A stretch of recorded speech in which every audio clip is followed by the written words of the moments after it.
Este podcast es posible gracias a nuestros patrocinadores K-School, Flat 101, SideSpect y Visual Website Optimizer.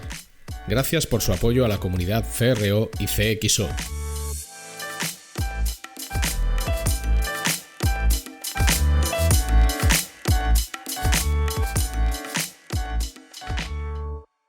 Mi nombre es Ricardo Tallar y estás escuchando CRO Café en español, el podcast de referencia en CRO y CXO, donde hablamos con profesionales digitales de todos los rincones del planeta sobre nuestro trabajo, con el objetivo de compartir, entretener y aprender.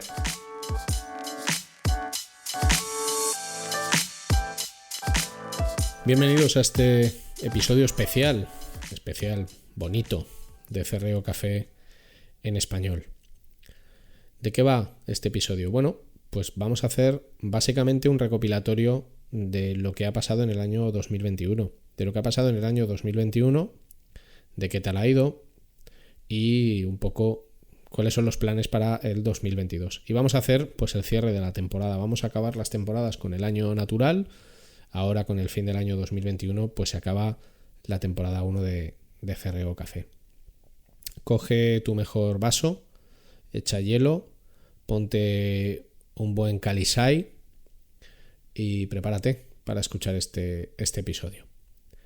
En primer lugar, creo que tanto Luis como yo, Luis Miguel Ferrer, que es la persona que está ahí manejando las naves, manejando los controles del podcast y haciendo que esto suene decente, creo que lo primero que debemos hacer es daros las gracias a todas las personas que nos escucháis.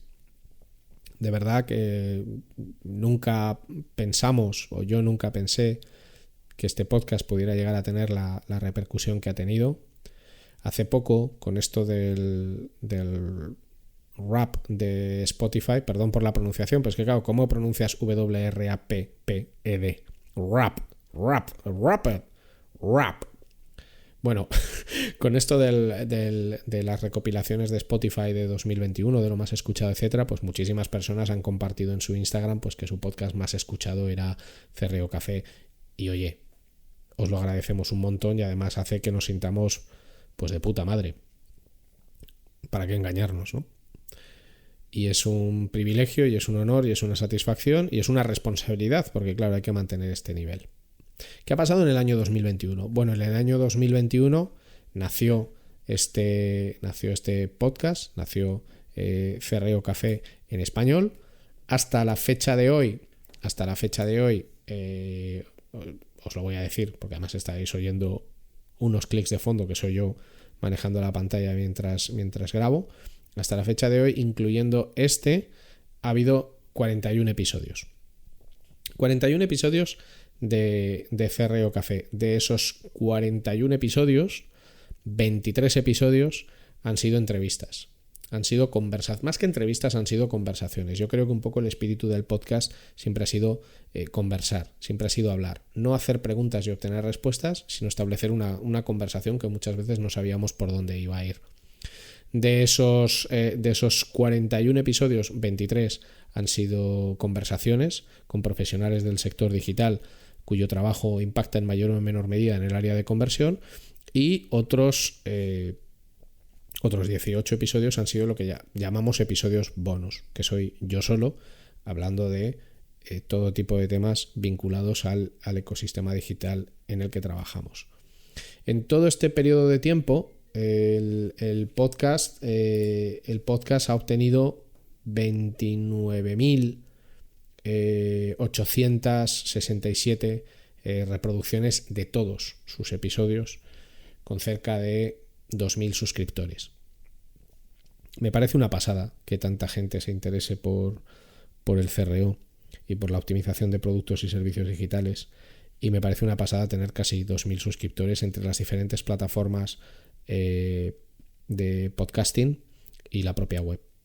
Y de verdad, muchísimas gracias, y os invito, y os lo digo en serio, os invito por favor a que me digáis vía Twitter, vía Instagram, que mi usuario es el mismo, rtallar, RTAYAR, o vía LinkedIn, que me podéis encontrar por mi nombre, Ricardo Tallar, ¿qué os gustaría escuchar? o a qué profesionales os gustaría que trajera en la temporada 2 de CRO Café en Español, que empezará en enero de 2022. Este episodio es especial y es una especie de recopilación de grandes éxitos del podcast a lo largo del año 2021. Otro dato adicional que a lo mejor os puede parecer interesante: el podcast empezó escuchándose muchísimo en España, era el país que tenía el grueso de las escuchas, con un 90 y pico por ciento, pero a día de hoy España es el 79% de los oyentes. Es el país con más peso, con mucha diferencia. Luego van Argentina, Estados Unidos y México. Argentina ya tiene un 7%. O sea, gracias, hermanos argentinos, por estar ahí. Y en Estados Unidos, sobre todo, es en Texas, donde se nos escucha, y México es el siguiente país. Y me parece una pasada que haya personas que están a miles de kilómetros de distancia que quieran escucharnos, y es todo un honor, un privilegio, y os lo agradezco muchísimo. Y espero que en los siguientes meses la gente que nos escucha desde Colombia, desde Perú, desde Ecuador, desde Chile o desde Paraguay, que son países que también nos escuchan, pues sean cada vez más. Ojalá sea así, porque este es un podcast en español, no un podcast para España, es un podcast en español. ¿Qué vamos a escuchar en el episodio de hoy? Bueno, pues una recopilación de los 5 episodios como un greatest hits, unos grandes éxitos. Si escucharas los grandes éxitos de Motorhead, pues te saldrían Ace of Space, Killed by Death, Iron Fist, Overkill, y muchas más. Pues aquí vas a escuchar fragmentos de los 5 episodios que más reproducciones han tenido en sus 30 primeros días, que es una métrica que se utiliza para saber cuáles han sido, digamos, los episodios que más interés han generado, por lo menos a corto plazo. Así que vais a escucharme a mí, porque tengo la suerte de que uno de esos 5 episodios más escuchados en sus primeros 30 días sea un bonus. Vais a escucharme a mí y a otras 4 personas. Vamos a por ello.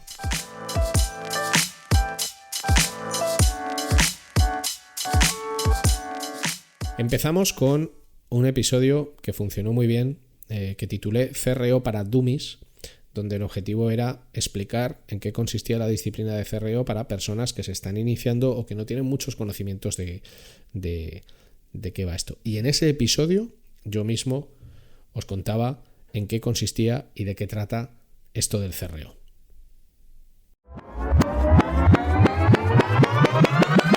CRO es un sistema, es un proceso, es una metodología enfocada a la mejora continua de un producto o de un servicio digital para que funcione al mayor grado de eficiencia posible, para que en cada momento temporal esté en producción la mejor versión, la que es más favorable para nuestros clientes y la que nos permite conseguir nuestros mejores objetivos de negocio. Generalmente se habla de ello en términos de conversión. En realidad el verdadero objetivo que persigue cualquier empresa que entra en un proyecto de CRO es la rentabilidad. Al final no tiene por qué ser vender más, porque si vendes mucho y lo haces de una manera deficitaria, puedes vender mucho y perder muchísimo dinero. Es más bien una mejora de eficiencia, de rentabilidad, ¿vale? Y estos son los orígenes.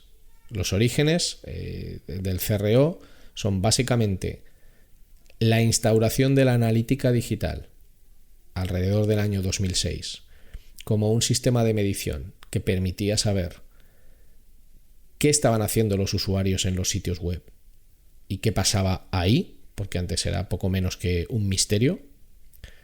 La aparición de las herramientas de testing como Google Website Optimizer en el año 2007, que ya nos permite demostrar con datos la idoneidad de un cambio en un contexto de negocio. Es decir, ya me permite demostrar con datos que una opción es mejor que otra, no porque lo diga nadie, sino porque me lo dicen los datos. El famoso concepto de data driven, que en algunos casos tanto daño nos ha hecho. Y a partir de ahí se empieza a popularizar esa forma de trabajar muy basada en datos para la toma de decisiones, y la disciplina deja de llamarse optimización y empieza a llamarse CRO.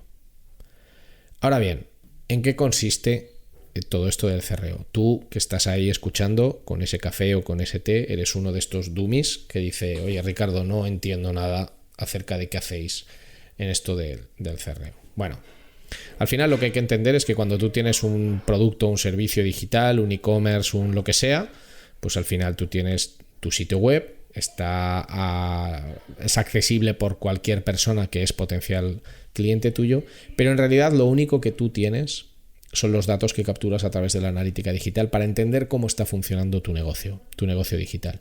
Y muchas veces lo que sucede es que no sabes si el nivel de rendimiento de ese negocio es bueno o no, porque tú solo tienes tus propios datos y además el trato con el cliente en realidad no es un trato como el de un negocio tradicional con el que tienes un contacto y puedes establecer una relación con tus clientes. Es un trato digital, es un trato en el que tienes unos datos y tienes unas tendencias, pero que tú tienes que saber interpretar. Entonces, ¿en qué consiste todo esto del CRO? Básicamente, el CRO es una disciplina que consiste, en primer lugar, en entender cuál es el marco de negocio y de trabajo de cada proyecto en el que estás trabajando. Es decir, cuáles son los objetivos de negocio que persigue tu sitio web o que persigue tu aplicación. ¿Y cómo ha funcionado todo hasta ahora? ¿Cuál es el nivel de rendimiento que hemos obtenido? Oye, se convierte de media al 1%, al 1,5%, al 3%, al 20%. Me da igual. O es un negocio cíclico en el que hay mucho negocio en verano y hay muy poco negocio en invierno. O en el que todas las ventas se producen a final de mes. O yo qué sé. Pero al final hay que entender bien cuáles son los objetivos de negocio que perseguimos y cómo funciona ese negocio. A partir de ahí, la primera parte es buscar ineficiencias, buscar problemas. ¿Por qué cuando llegan 100 sesiones solo una me compra? ¿Qué pasa con las otras 99? ¿Por qué no compran?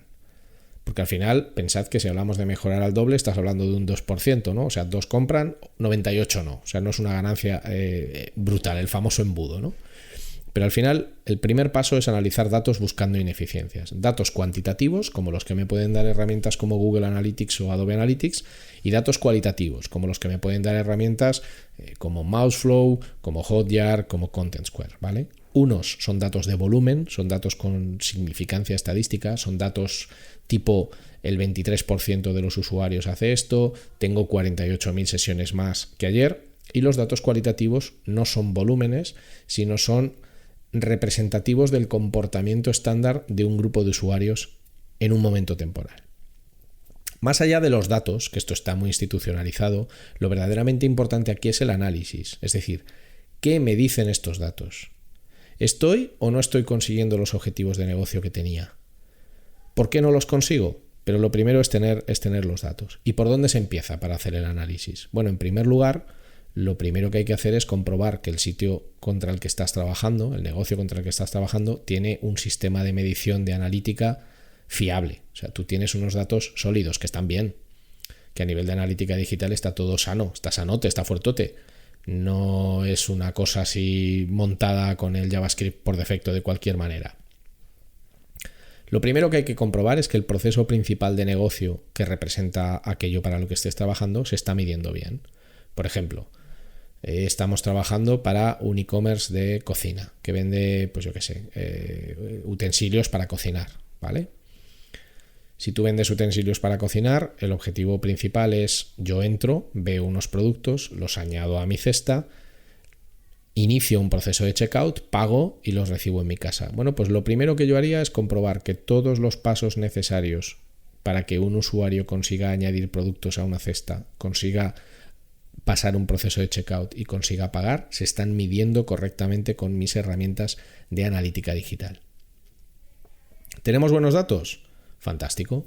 A partir de los datos, lo que ya podemos hacer es un análisis, comparando periodos de tiempo, comparando fuentes de tráfico. Nunca va a ser igual el rendimiento de un tráfico que procede, por ejemplo, de un email, que es gente que ya es cliente tuyo, que el tráfico que procede de Google Ads, o del tráfico que procede de SEO, o del tráfico que procede de las fuentes sociales, ¿vale? Una vez que tenemos datos y que con los datos buscamos ineficiencias, buscamos dónde hay puntos en los que la conversión no es buena o puntos en los que los usuarios se caen y dejan de avanzar en un paso. Pensad, por ejemplo, un caso típico. Montonadas de usuarios entran en una página de producto. Una página de producto es vista 100.000 veces. Sin embargo, de ese producto solo se añaden al carrito de la compra 15 veces. Tengo 100.000 visitas para generar 15 añadidos a carrito de ese producto. Ahí está pasando algo. Más aún cuando yo puedo comprobar que la media de mi site es que lo normal es que en una ficha de producto, si entraran 100.000, pues 1.000 lo añadieran a carrito. Pues tengo una en la que entran 100.000 y solo añaden 15. Ahí está pasando algo. Pueden ser 1.000 cosas, pero esa es la función de los datos. Darme el indicio para que yo pueda identificar que algo no está funcionando o de la manera en que otros lo hacen dentro de mi propio e-commerce, o que no están funcionando porque hay unas fracturas enormes.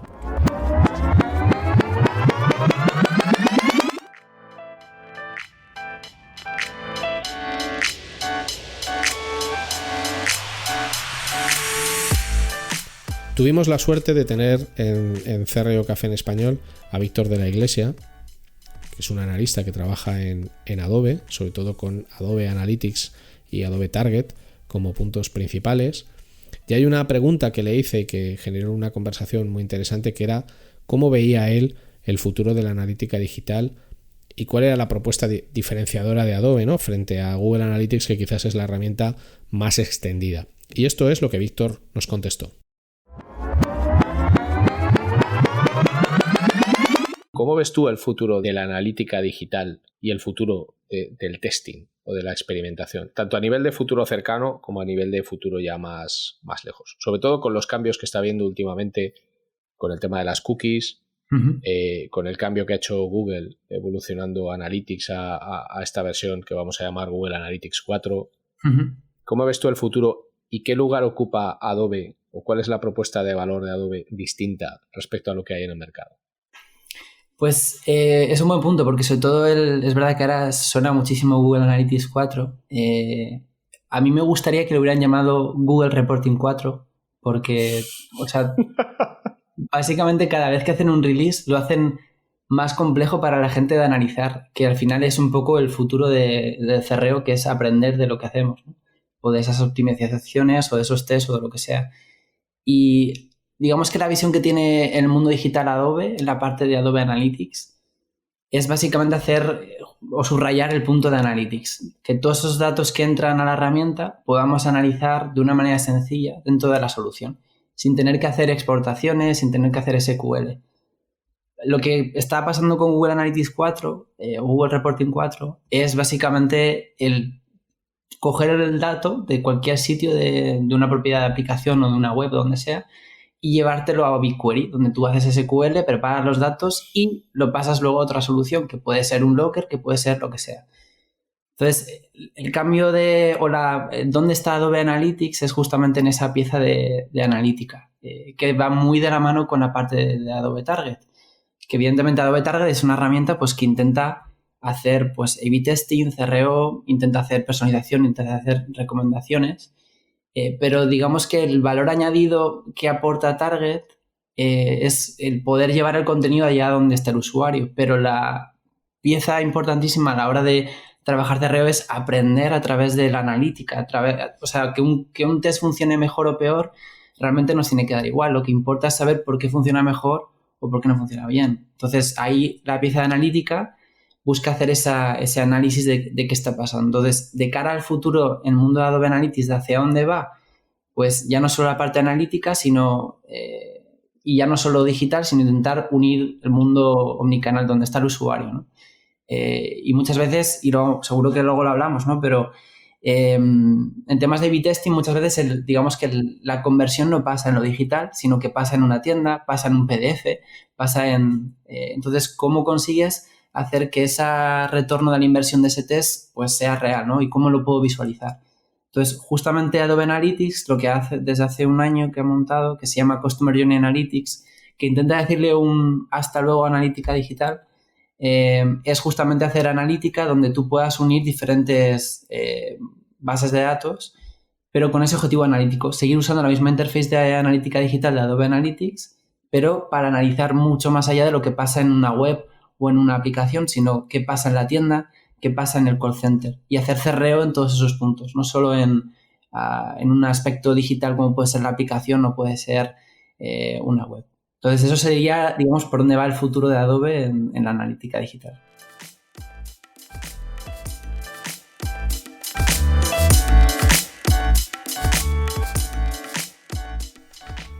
No te vayas, que solo es un anuncio y es muy corto.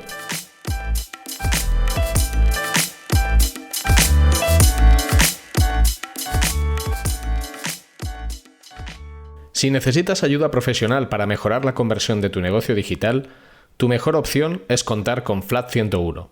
En Flat 101 somos especialistas en el diseño, desarrollo y optimización de servicios y productos digitales y podemos darte soporte en todas las áreas técnicas que intervienen en la conversión. Más de 15 años de experiencia profesional en más de 500 proyectos de conversión para multinacionales y startups a tu servicio, con el mejor equipo de profesionales CRO que vas a encontrar. El resultado nos importa y el cómo conseguirlo también. En Flat 101 estamos listos para ayudarte.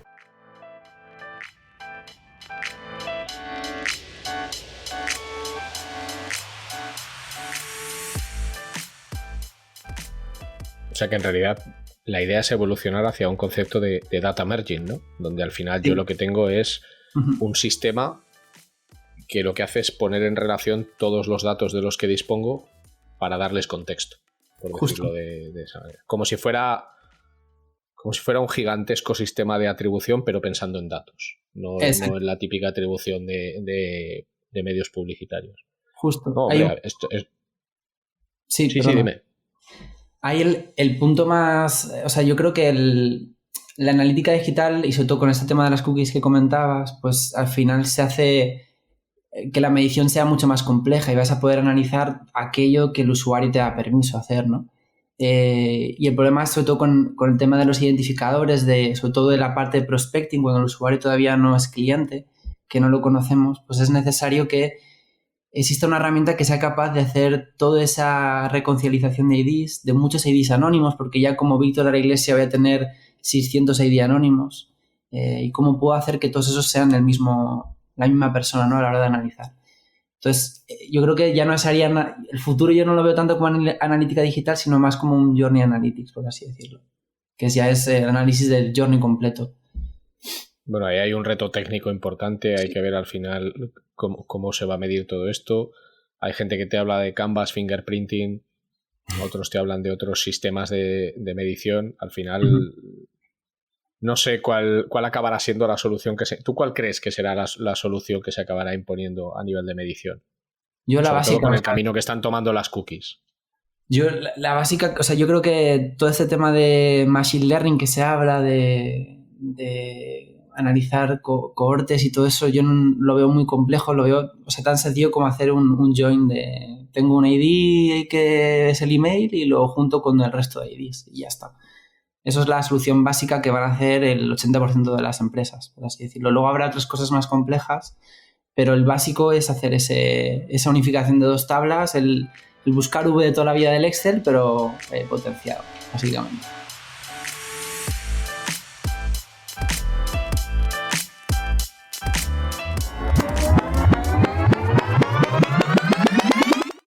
Y está muy bien que dentro de este top 5 la tercera posición sea para Maureen Kaufman, porque fue el primer episodio de CRO Café. Maureen Kaufman, venezolana, afincada en Miami, en Estados Unidos, emprendedora, con la que pudimos hablar un montón de rato en una conversación increíble y súper útil para cualquier persona que esté pensando en optimizar su negocio digital, partiendo sobre todo de la experiencia, del diseño. Y precisamente como su faceta de freelance o de emprendedora me pareció tan interesante, le pedí, y ella fue súper amable y súper generosa con esto, que nos diera pues una serie de pequeños consejos que daría a alguien que quiere iniciarse como freelance. Y esto es lo que hablamos Maureen y yo sobre este tema.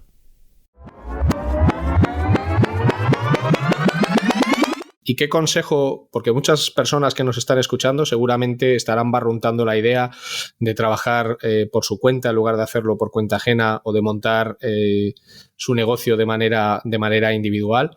¿Por qué tú decidiste hacerlo y qué crees que es algo indispensable que toda persona que quiera dedicarse en este caso a trabajar como freelance debería hacer? Ok, bueno, sí, como siempre he sido freelance, es algo que he ido como fluyendo con la idea. Y tuve un par de intentos pues de asociarme con alguien o hacer algo y no se me dio bien por X razón. Entonces, como siempre fui freelance, dije, quiero mantenerme en este estatus de freelance. Pues antes de llegar a Estados Unidos fui nómada como por un año más o menos y pues me gustó mucho el dinamismo de poder ser freelance y de poder trabajar desde donde quiera y como quiera, pues por mi carrera, por lo que ejerzo, puedo hacerlo a distancia, puedo hacerlo remoto. Entonces fui fluyendo con la idea. Cuando ya llegué a los Estados Unidos no estaba segura si esta idea iba a poder fluir, pero dije, voy a intentarlo por los primeros meses y voy a ver qué tal, voy a ver si los números me dan, pues aquí todo es un poco más costoso, aquí hay que trabajar mucho más. Y pues si me sigue yendo bien, pues me mantengo como freelance. De hecho, en el último año he cambiado un poco más mi término de freelance a independent contractor, independent consultant, pues es un término un poco más fancy que se usa aquí y pues trata un poquito más de posicionarme en un mercado en donde es una persona la que te ayuda. A mí me gusta mucho mi modelo, que es como más lean, por decirlo así. Es un modelo en donde pues no pago oficina, no pago renta, no tengo una nómina tan grande, en donde yo hago el 90-80% todo yo y pues me va muy bien porque yo tengo un trato muy personal con mis clientes y pues soy yo la que dirijo muchas de las cosas. Entonces va todo de la mano con la naturaleza en cómo yo trabajo. Y yo creo fuertemente en que si uno de verdad hace lo que le gusta, que yo sé que esto suena muy cursi, todo el mundo lo dice, pero si uno hace lo que le gusta y es bueno, ha tenido validación de otros que te han dicho, pues eres buena en lo que haces y es algo que ya llevas haciendo y ha sido tu trayectoria, por más miedo que dé o por más grande que sea este país o por más competencia que haya, hay que apostar en uno mismo. Y hay que seguir invirtiendo en lo que uno creía. Y yo quise seguir y mantenerme en mi estado de freelance, consultant, independent, contractor, como queramos llamarlo, y pues invertí en mí misma, e invertí en posicionarme a mí misma como eso, y invertí en darle refuerzo a ese concepto, en decir, I am your person, yo soy tu persona que te va a ayudar. Yo no te voy a poner un project manager, no, yo soy la persona con la que vas a trabajar. Y eso ha sido mi diferenciador en este país con tanta competencia. Pues, y además está decir, ¿no? Que estando en Miami, en una comunidad latina, teniendo conocidos, teniendo el network que tengo, que ya llegué a este país con ese network, meramente por ser venezolana latina, pues nos ayudamos entre nosotros, ¿no? Nosotros los latinos venimos de un entorno de calle, como me gusta a mí decirlo. Venimos de dificultades, de mucha adversidad, de diversidad y hay una palabra que no sé si todos me van a entender, pero hemos pasado roncha. Le pregunté a Andrea cómo se dice pasar roncha en España antes del podcast, pero no me respondió. Pero es como dime qué es y yo te lo digo. Es como el gringo diría aquí, hustle. Es como echarle pierna, trabajar, quedarte 15 horas aprendiendo un tema para poder lograrlo. Es como echar para adelante, es como estar constantemente en ese estado de echar para adelante. Bueno, nosotros diríamos meterse en la trinchera, pelear en el barro, o sea, al final todo lo que implica esforzarse mucho sin tener tampoco la certeza de que te vaya a salir bien, pero esforzarse mucho con la idea de conseguir un retorno, ¿no? Más o menos sería esto, entiendo. Sí, correcto, exactamente eso, o sea, echarse al barro. Un episodio que funcionó espectacularmente bien y que es el top 2 del año 2021 es el que hicimos Ramón Nogueras y yo. Ramón Nogueras, psicólogo, autor del libro ¿Por qué creemos en mierdas? Y Ramón y yo tuvimos una conversación increíble, súper divertida. Es un episodio que está ahí arriba por algo. Y hablando de economía conductual y de comportamiento, se habla mucho de los sesgos cognitivos. Y claro, le pregunté a Ramón qué es un sesgo cognitivo y por qué nos influye tanto. Y esto fue lo que sucedió, lo que salió en esa conversación. Me gustaría, sobre todo para que las personas que nos escuchan que no lo saben, que les explicaras tú, además de primera mano y como profesional en el campo, qué es un sesgo cognitivo y por qué nos influye tanto en todas las decisiones que tomamos dentro de la amplísima variedad de sesgos que existen. Sesgos es que hay catalogados cientos, o sea, es que hay cientos. No exagero, creo que en la última revisión que vi había un listado y el número más bajo que encontré eran como 150. Es absurdo. A ver, primero creo que es bueno diferenciar entre heurístico y sesgo. Porque las dos cosas afectan a la toma de decisiones, pero no son exactamente igual y a veces se emplean de forma intercambiable y no lo son. Un heurístico es un atajo. Es una regla rápida de decisiones para tomar una decisión rápidamente en un entorno de incertidumbre, ¿vale? Y a menudo son acertadas. O como mínimo, el error tiene un coste bajo, ¿vale?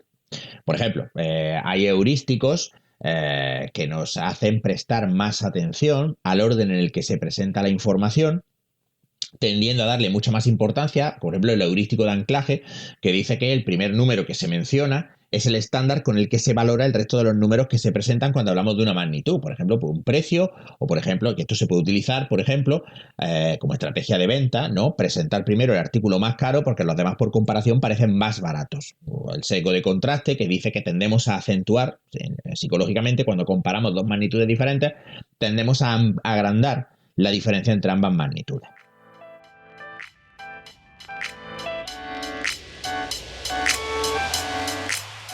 Ahora es el momento de una pequeña promo.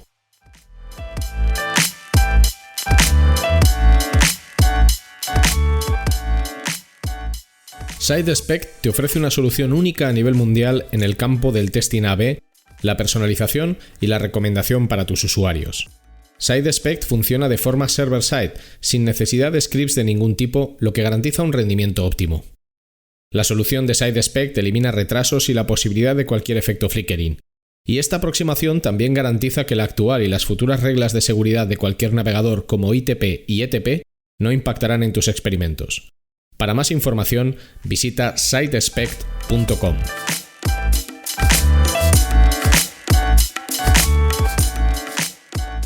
Pero normalmente estos heurísticos nos sirven, nos llevan a tomar buenas decisiones, pero sobre todo nos ahorran tiempo y energía. Hay psicólogos, esto no es una cosa que a mí me guste mucho, pero entiendo de dónde viene, que utilizan el término perezosos cognitivos para hablar de los seres humanos, en plan de que, bueno, porque somos unos vagos y que a la hora de intentar razonar, tomar decisiones y tal, pues tratamos de coger lo que menos energía nos cueste, ¿no?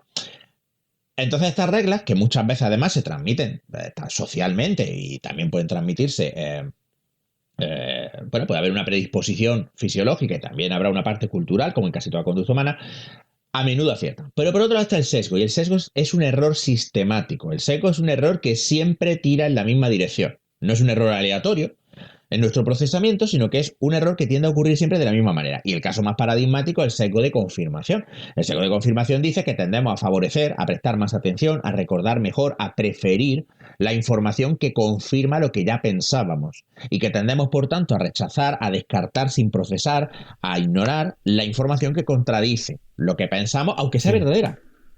Porque nuestra prioridad ahí es defender nuestra creencia. Entonces, un sesgo es un error sistemático, es un error que siempre va hacia lo que sea, sobreestimar, subestimar, poner más atención en lo negativo que en lo positivo, lo que sea, pero siempre es predecible, es previsible, porque es sistemático. En cambio, el heurístico es una regla, y es una regla que, como te digo, muchas veces sirve. Un ejemplo que yo utilizo mucho es, imagínate que tú vas por la calle, es de noche, es muy tarde, ¿te acuerdas cuando salíamos por los bares y todas esas cosas? Lo recuerdo. Por las noches. Porque yo lo tengo como una cosa ahí borrosa, ¿no? De una cosa que hacíamos, y tú vas por la calle solo y entonces ves a alguien con mala pinta que viene hacia ti. Pues la reacción, cuando yo esto lo pongo en clase para explicar lo que son, pues digo, ¿qué haríais? Pues la mayoría de la gente tomaría algún tipo de precaución. Me cambio de acera, acelero el paso, me pongo las llaves así por si tal, hago como que estoy hablando por el móvil, cualquier cosa. Claro, en realidad, nosotros a priori, el que alguien tenga mala pinta no es un indicador de que esta persona sea peligrosa, pero nosotros tenemos que tomar una decisión rápida. ¿Por qué? Porque si esta persona resulta que es peligrosa, no tenemos el tiempo, no tenemos el lujo, no hemos evolucionado en un entorno en el que tengamos el lujo de ponernos a considerar, ¿este animal que viene hacia mí será depredador carnívoro o no será? ¿Qué sentimientos tendrá? Porque entonces te está masticando el hígado y tú te estás muriendo. Claro, es lo que yo le explico. Si esta persona no tiene ninguna mala intención, vuestra precaución no os ha costado nada. No os ha costado nada, no ha habido ningún perjuicio. El coste de un falso positivo, o sea, decir esto es peligroso cuando no lo es nulo. Pero es que el coste potencial de un falso negativo es enorme. O sea, si tú no tomas una precaución y esta persona resulta que es peligrosa, pues entonces tu situación probablemente sea peor. Entonces esa es la diferencia entre heurístico y sesgo. Claro, una vez que esto se empieza a estudiar, que como tú bien dices, no es que empiece la economía conductual en los 70, es que en los 70 los economistas empiezan a descubrir, gracias a psicólogos como Danny Kahneman y Amos Tversky, cosas que los psicólogos Los economistas empiezan a descubrir cosas que los psicólogos sabemos desde hace un cojón de tiempo. Antes han mencionado a Richard Thaler, que Richard Thaler es un señor que ganó el premio Nobel por un libro que se llama Nudge, ¿no? Que es la teoría de los nudges, de los empujoncitos, que los psicólogos nos partíamos el culo porque decíamos, o sea, que Richard Thaler ha descubierto el puto condicionamiento operante que describió Skinner en los años 30 del siglo pasado. ¡Qué huevos los tuyos, Richard Thaler! Que no es que esté Skinner mal. era el de las ratas, ¿no?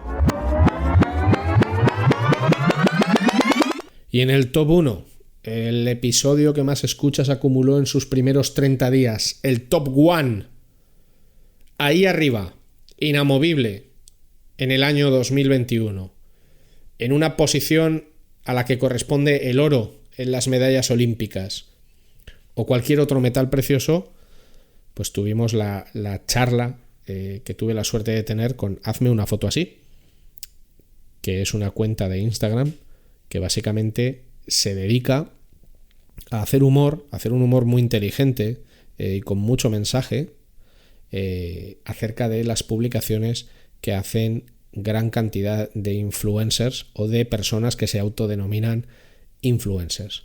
Como todo esto tiene un impacto tremendo en todas las personas que consumen redes sociales y en las marcas que deciden utilizar a estos influencers para promocionarse, hablamos con Hazme una foto así de qué se le diría a una marca que quiere vender en Instagram, qué cosas tiene que hacer y cuáles no. Y esto fue lo que hablamos.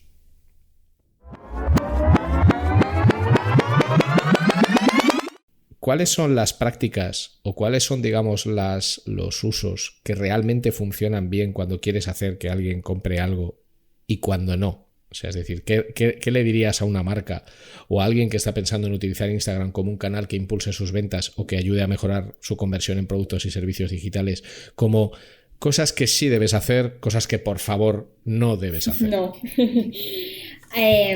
A ver, yo no me siento con la autoridad de hablar en términos de conversión, de resultados de conversión de muchas marcas, porque evidentemente no he trabajado con todas las marcas ni con todos los sectores. La opinión que yo voy a dar es pues como espectadora, como consumidora de su contenido y como persona que sabe un poquito de publicidad y de marketing porque trabaja en el sector.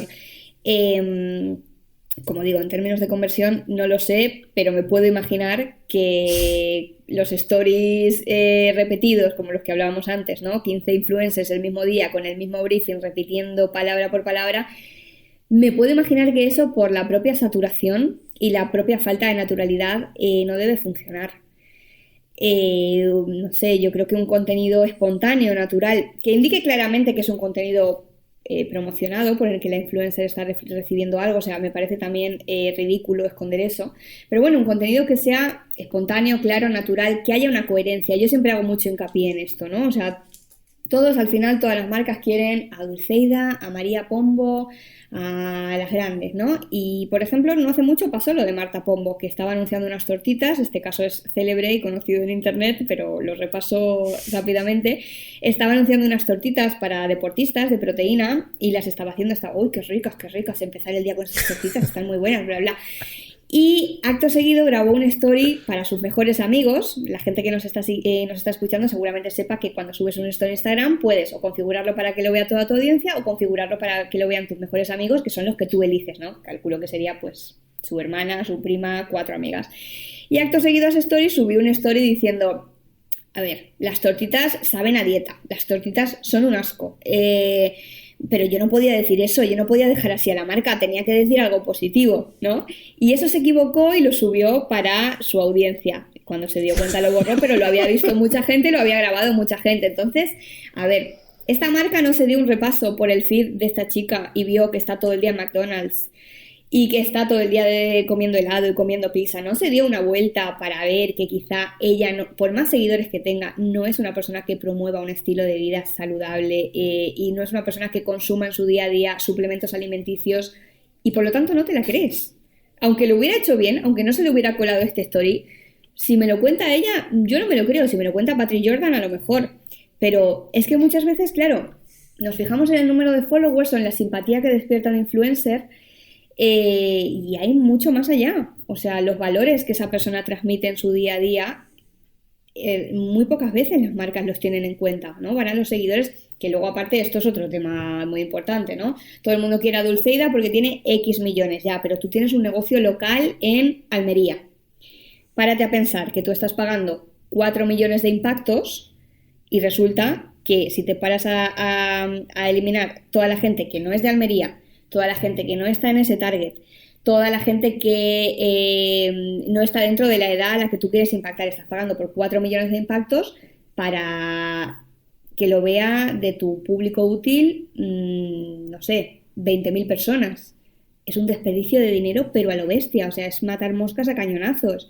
Te conviene una influencer local que quizá no tenga el tirón y el nombre de Dulceida, pero que sea una influencer que se dirige a gente que vive en la zona donde está tu negocio. O sea, son cosas que a la gente que trabajamos en marketing nos parecen muy obvias.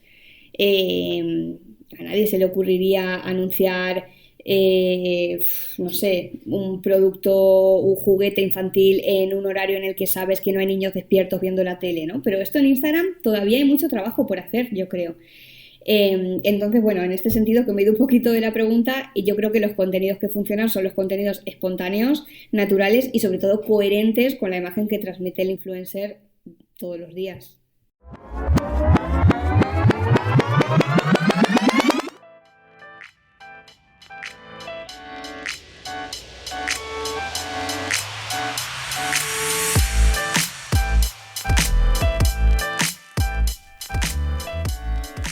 Y hasta aquí dio la temporada 1 de CRO Café, dio este 2021. Una vez más, tanto Luis como yo os agradecemos un montón el tiempo que habéis dedicado a escucharnos. Bueno, a escucharme a mí y a apreciar su trabajo en los mandos. Yo no podría estar más satisfecho de este podcast, de lo que he aprendido a lo largo de este año. ¿Qué espero para la temporada 2, para el 2022? Pues que sea más CRO, más podcast, más de todo, y que todo funcione muchísimo mejor y ser sobre todo útil, entretenido y didáctico para todos vosotros. Espero que sea así. Y una vez más, insisto, de verdad, a vuestra disposición para lo que necesitéis. Oye, Ricardo, deberías de llevar al podcast a esta persona. Pues cuéntamelo. Oye, Ricardo, este episodio me ha parecido una mierda por estas razones. No vuelvas a hacer algo así, por favor. Cuéntamelo. Oye, Ricardo, me fascina, me maravilla y mi vida es mejor gracias a CRO Café. Pues cuéntamelo también. En Twitter y en Instagram, @rtallar, RTAYAR. En LinkedIn, Ricardo Tallar, y ahí me mandáis un privado, una paloma mensajera, un cuervo de 3 ojos o lo que queráis para decirme cuál es vuestro mensaje. Muchísimas gracias por estar ahí.